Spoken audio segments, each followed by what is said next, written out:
So what's up, idol? So for today's video, we're going to unbox my new electric scooter.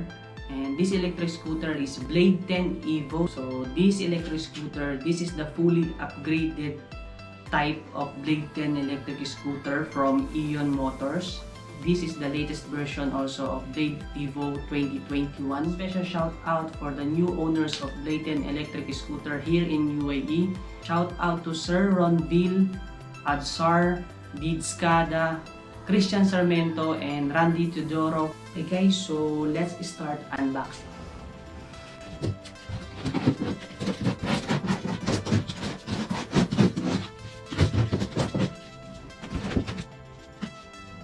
Okay guys, so let's take closer. So from here, this is the charger wire, and then the manual including sticker, tools. Okay, so this is the manual, and then here is the tool wrench, the Allen wrench key. So this time it includes the fender, so the fender is separated now because I heard some complaints regarding the fender is deformed when it's already assembled. And then here, okay, so this is the kickstand. And from here, this is the charger.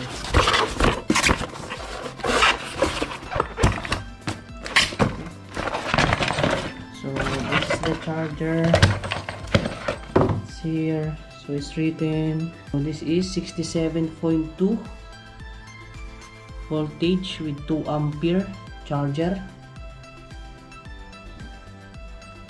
So let's remove from the box.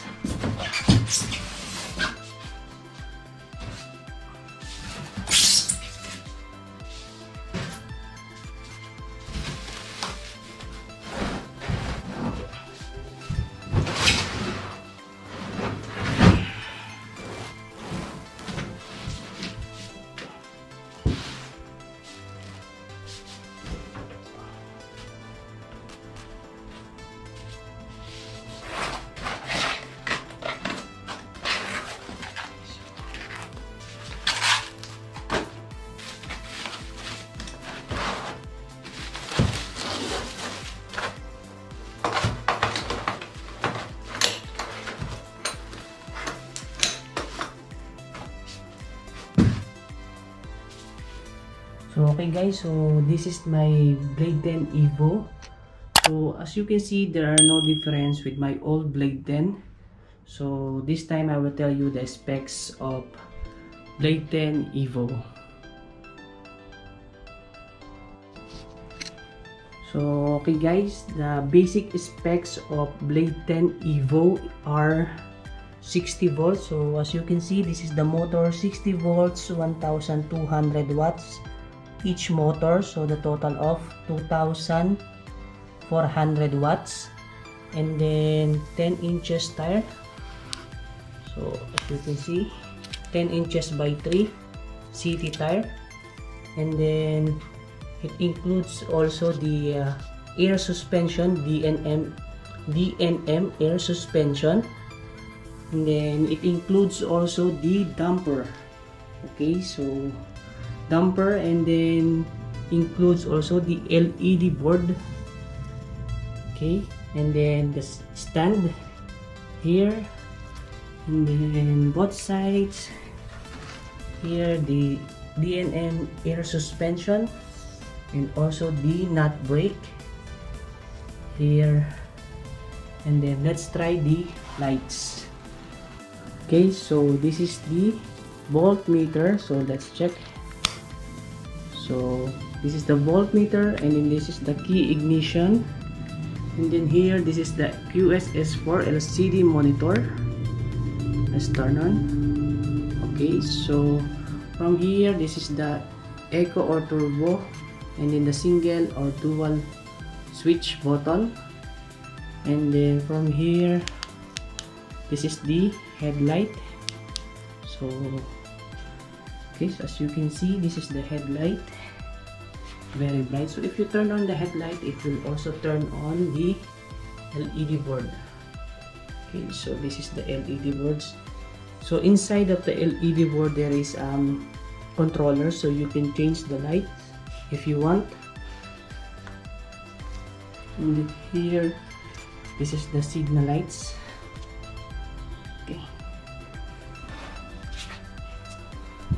So now let's try these signal lights.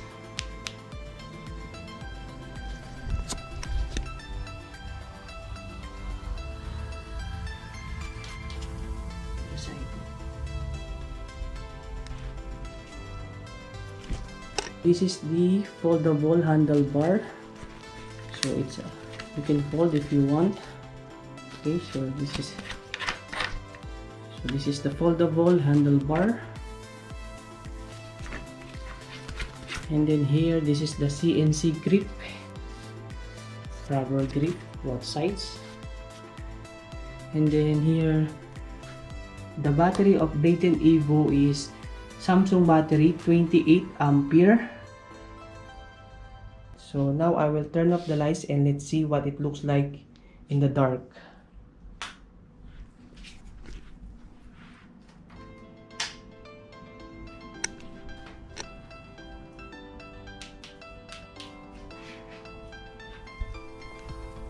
Okay guys, so this is the signal lights here, so you can see. And then this is the LED board, headlight here. Okay. So Dayton. So you can use the dual target